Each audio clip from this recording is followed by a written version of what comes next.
Hello दोस्तों, आज के इस क्लास में पढ़ेंगे क्लास 10th के बायोलॉजी चैप्टर 1 जैव प्रक्रम के ऑब्जेक्टिव प्रश्न जो कि बहुत महत्वपूर्ण है। तो पहला क्वेश्चन है किस पौधे में रंध्र अनुपस्थित होते हैं। जैसा कि आप सभी जानते हैं कि हर एक पौधे में रंध्र जो होते हैं वो उपस्थित होते हैं, लेकिन ऐसा कौन सा पौधा है जिसमें रंध्र नहीं पाया जाता है। इसका सही आंसर होगा हाइड्रिला।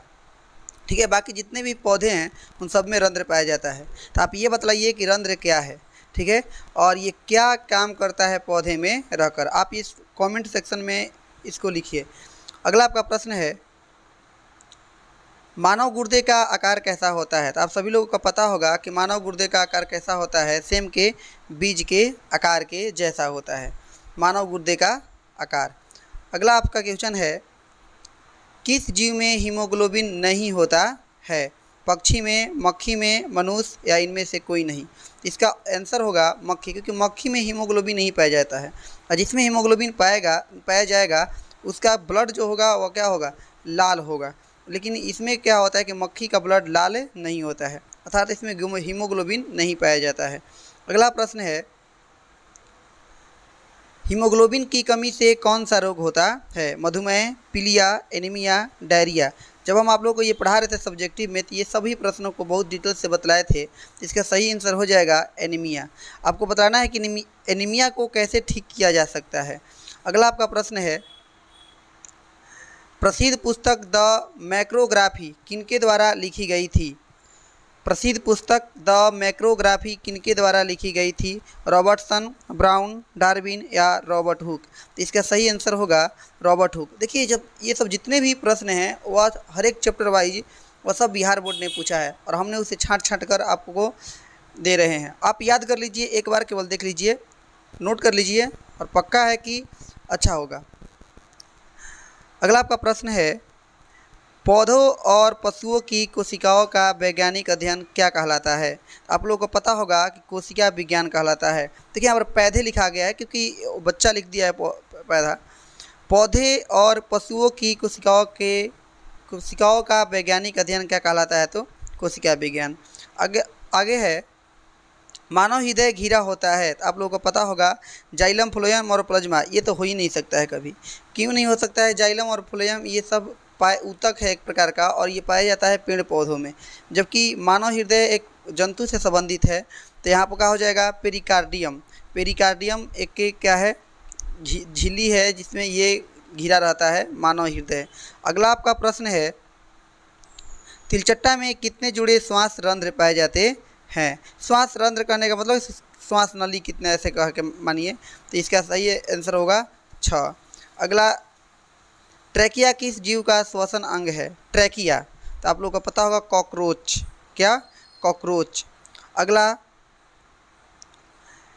अमीबा में अधिकांश पोषण कैसा होता है। शाकाहारी, अंतर्ग्रहण, सर्वाहारी या स्वपोषित। इसका सही आंसर होगा अंतर्ग्रहण, क्योंकि अमीबा जो होता है अपने कुटपादों के द्वारा अपने आने वाले भोजन को ग्रहण करता है। अंतर्ग्रहण उसमें समाहित कर लेता है अपने को, शरीर को फैलाते फैलाते।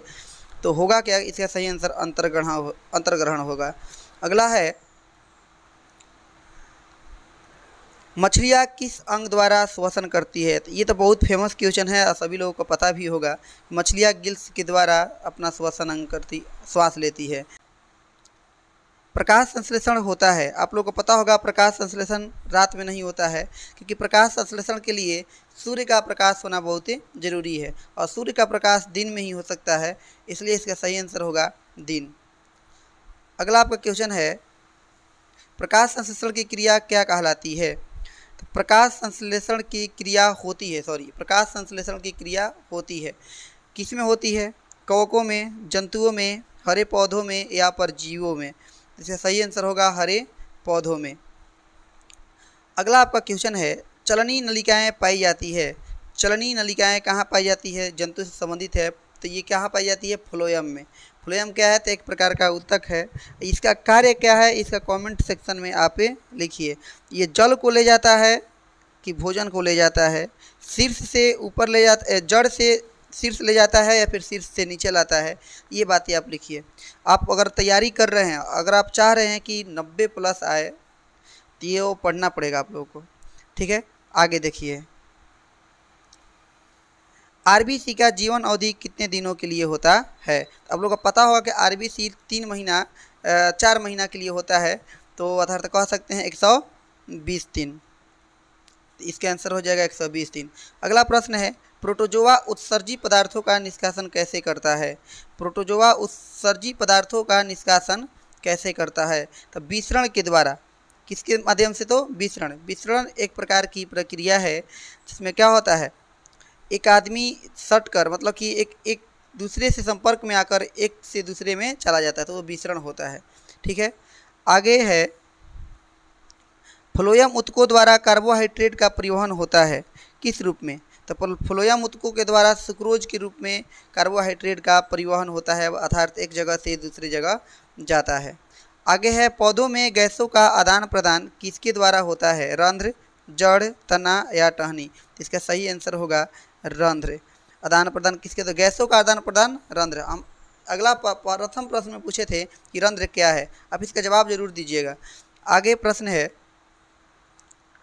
निम्न में सबसे तेज हृदय धड़कन किसका होता है? तो इसका सही आंसर होगा चूहा का। आदमी का नहीं, चूहा का होता है। जो जितना मतलब कि छोटा जीव होगा उसका उतना ही धड़कन तेज होगा। अगला